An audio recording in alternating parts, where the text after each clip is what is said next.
Meus queridos, bom dia, graça e paz.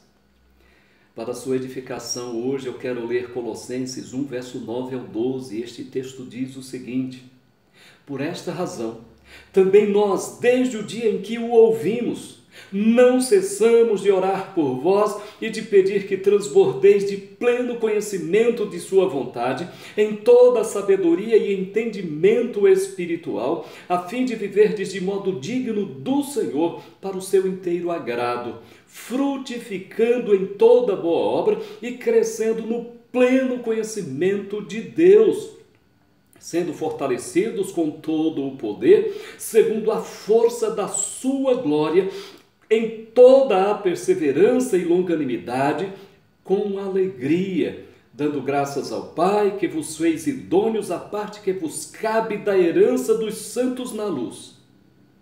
Se a gente fosse resumir este parágrafo, esse texto, eu resumiria com a seguinte frase: a vida cristã em sua totalidade. Como o cristão deve se comportar, como o cristão deve proceder. O que de fato é um verdadeiro cristão está aqui. É isso que esse texto revela. Bom, Paulo tinha acabado de ouvir de Epáfras que aqueles crentes, eles amavam uns aos outros, eles viviam um amor intenso.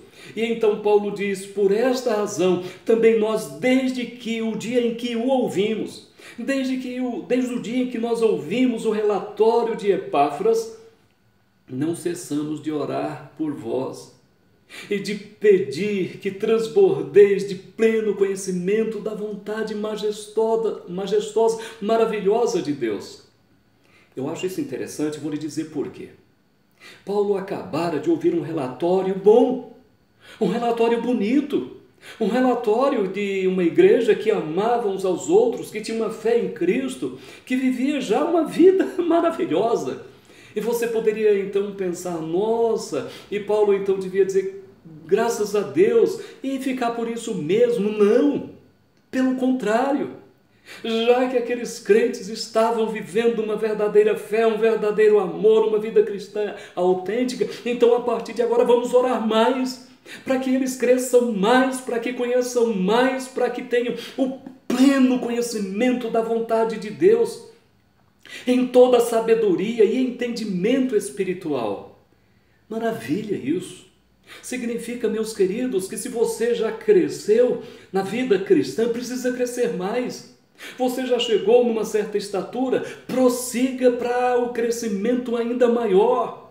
Você já leu a Bíblia uma vez, já conhece um bocado do que a Bíblia diz? Leia duas, já leu duas, leia 10. Já leu 10, leia 20 e assim sucessivamente. Você consegue orar meia horinha por dia? No outro dia tente orar mais.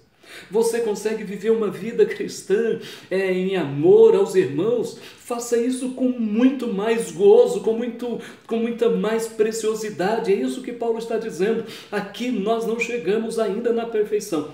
Corramos para crescer cada vez mais. É bonito isso, né? Meus queridos, olha o que Paulo diz: a fim de viverdes de modo digno do Senhor.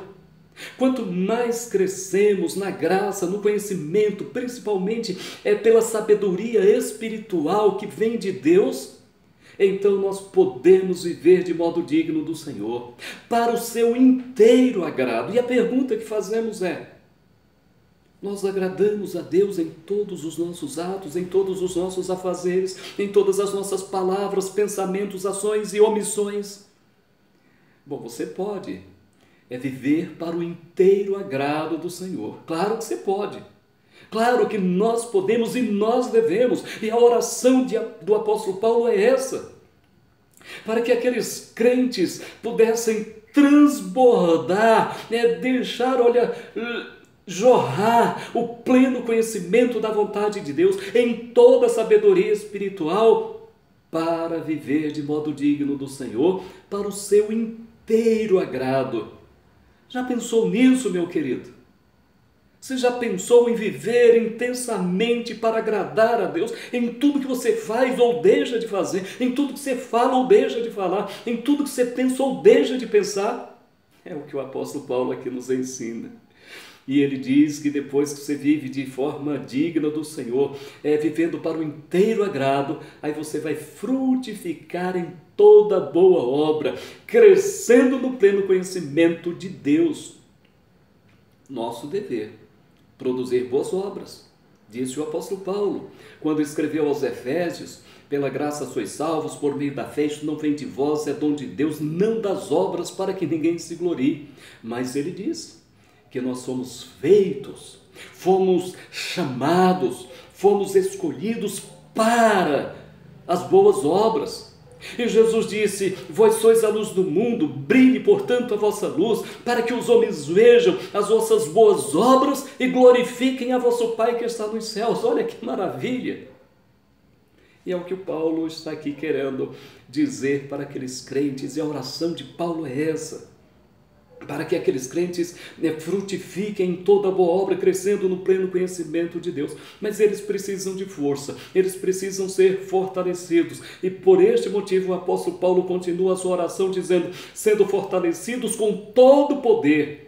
Mas de onde que vem esse poder? De onde que vem essa força? Ele diz: segundo a força da sua glória. A força do cristão não vem de estar numa academia, de exercitar-se fisicamente, de ter um balanceamento em sua comida, não. A força do cristão vem de Deus, da glória de Deus, da comunhão com Deus, do poder de Deus. E ele continua a dizer: em toda perseverança e longanimidade, e isso com alegria, e também dando graças ao Pai, que vos fez capacitados, é a palavra idôneos, que vos fez capacitados à parte que vos cabe da herança dos santos na luz. Meus queridos, isso é importante, muito importante. Todos nós temos a nossa responsabilidade na família de Deus, como filhos da luz. Portanto, vamos cumprir com nossa missão. Cada um faça. Deus já te capacitou, Ele te fez idôneo para você realizar a sua obra aqui na terra. E o meu desejo é esse, a minha oração também é essa, que você desfrute de um dia feliz, abençoadíssimo, para a glória de Deus, crescendo cada vez mais no pleno conhecimento da vontade de Deus, crescendo cada vez mais na vontade de Deus, para que você possa viver de modo digno do Senhor, para o seu inteiro agrado e frutificando em toda boa obra. Grande abraço, Deus te abençoe ricamente.